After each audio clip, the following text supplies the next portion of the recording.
Acuérdense que para el teorema de Pitágoras yo necesito un triángulo rectángulo.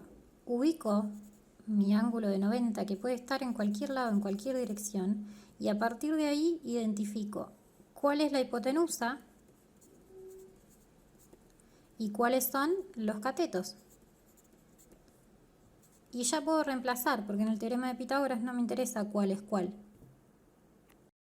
Entonces, el teorema de Pitágoras, ¿qué me dice? Que la hipotenusa al cuadrado es igual a la suma de los catetos al cuadrado. Empiezo a ver qué datos tengo. Yo tengo el dato de, vamos a poner cualquier número, 10, 10, y tengo que averiguar la hipotenusa.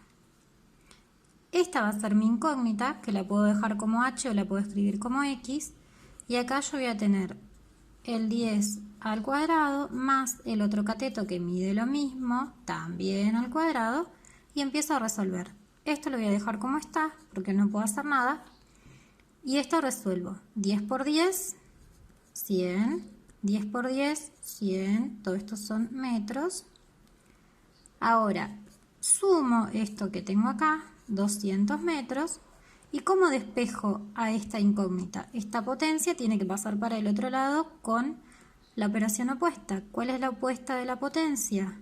La raíz. Nosotros usamos calculadora, así que agarran la calculan la raíz cuadrada de 200 metros y ese va a ser el valor de la hipotenusa.